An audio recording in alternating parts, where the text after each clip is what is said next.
જિગ્નેશ મેવાણીના એક નિવેદનના કારણે આપણે જોયું કે સમગ્ર રાજકારણ ગરમાયું। જિગ્નેશ મેવાણીએ એક વિડીયો બનાવ્યો જેમાં હર્ષ સંઘવી ઉપર આકરા પ્રહાર કરવામાં આવ્યા ને બાદ હર્ષ સંઘવીએ પણ તેમને જડબાતોડ જવાબ આપ્યો।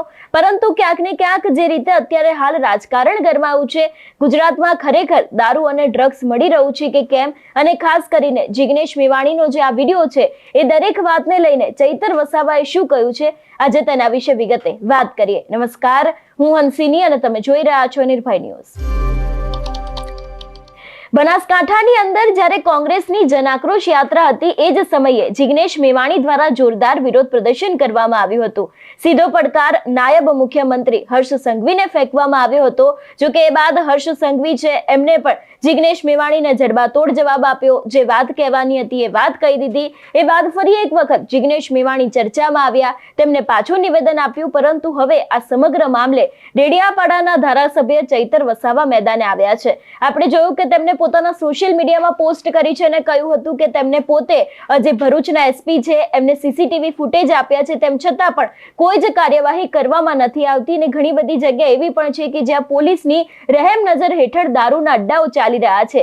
આ દરેક વાતને લઈને ક્યારે કાર્યવાહી કરવામાં આવશે એવો સવાલ તેમને પૂછ્યો હતો। અને હવે જ્યારે અમારા સહયોગીએ ચૈતર વસાવાની સાથે જિગ્નેશ મેવાણીના મુદ્દે વાતચીત કરી હતી એ સમયે પણ ચૈતર વસાવાએ સીધા જ સવાલો સરકાર ઉપર ઉભા કર્યા છે કે ગુજરાતમાં અત્યારે હાલ દરેક જગ્યાએ દારૂ મળી રહ્યો છે તો કેમ સરકાર દ્વારા કોઈ કાર્યવાહી નથી કરવામાં આવી। સૌથી પહેલા તો ચૈતર વસાવાને સાંભળીને બાદ આ વિષયને લઈને વિગતે ચર્ચા પણ કરીએ। જિગ્નેશ મેવાણીએ વાત ઉછાળી છે દારૂના મુદ્દાને લઈને, આજે તમે પોસ્ટ પણ કર્યું છે।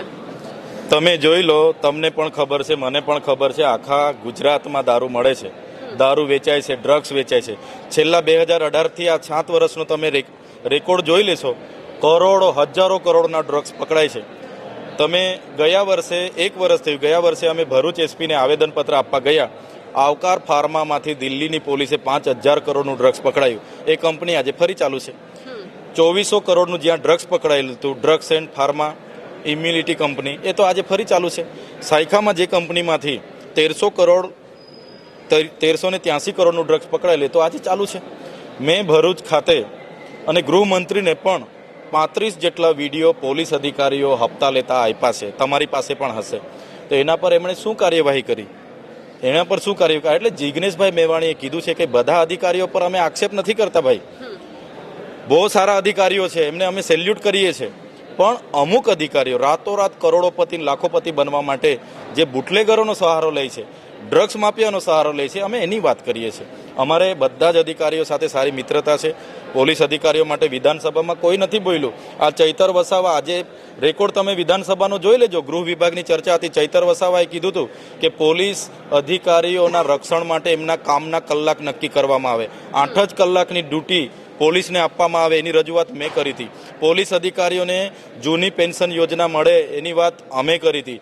પોલીસ અધિકારીઓની ફિક્સ પગારમાં નહીં રાખવામાં આવે, એની ટ્રેનિંગ થાય ત્યાંથી જ કાયમી પગાર મળવા જોઈએ, એની રજૂઆત અમે કરી છે।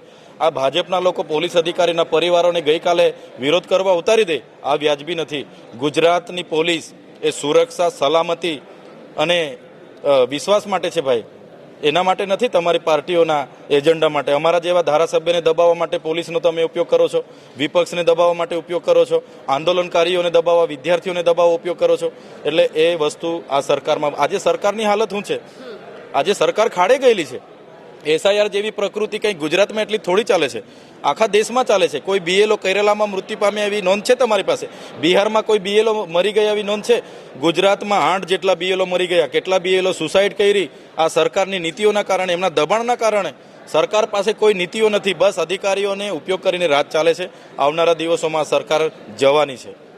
એટલે જે રીતે અત્યારે હાલ ચૈતર વસાવાનું જિગ્નેશ મેવાણીને લઈને નિવેદન સામે આવ્યું છે, એમને એ સમયે પણ કહ્યું કે તેમને સીસીટીવી ફૂટેજ આપેલા છે અને ઘણા બધા એવા વિસ્તારો છે કે જ્યાં પોલીસની રહેમ નજર હેઠળ દારૂના અડ્ડા ચાલી રહ્યા છે, તો પછી કેમ એ પોલીસની સામે કાર્યવાહી નથી કરવામાં આવી। એમને એવું પણ કહ્યું કે દરેક અધિકારી આવા નથી, પરંતુ જે અમુક અધિકારીઓ આવા કામ કરી રહ્યા છે તો એની સામે સરકારે યોગ્ય પગલાં ભરવા જોઈએ। અને ખાસ કરીને જે રીતે અત્યારે હાલ ગુજરાતમાં દારૂનું દૂષણ વધ્યું છે, ડ્રગ્સની હેરાફેરી વધી છે, એ દરેક વાતને લઈને પણ ક્યાંક ને ક્યાંક સીધા જ પ્રહારો છે તો સરકાર સરકાર ઉપર કરવામાં આવ્યા છે.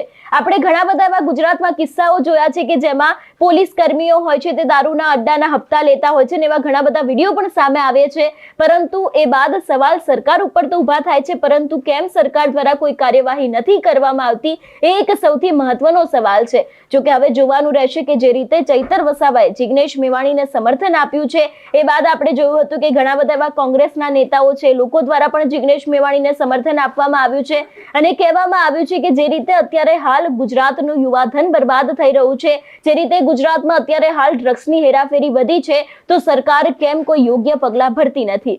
ચૈતર વસાવાનું જે આ નિવેદન સામે આવ્યું છે એને લઈને આપનું શું માનવું છે અમને કમેન્ટ કરીને ચોક્કસથી જણાવજો. તેની સાથે અમારી ચેનલ નિર્ભય ન્યૂઝને લાઇક, શેર અને સબસ્ક્રાઇબ કરવાનું ભૂલશો નહીં. નમસ્કાર.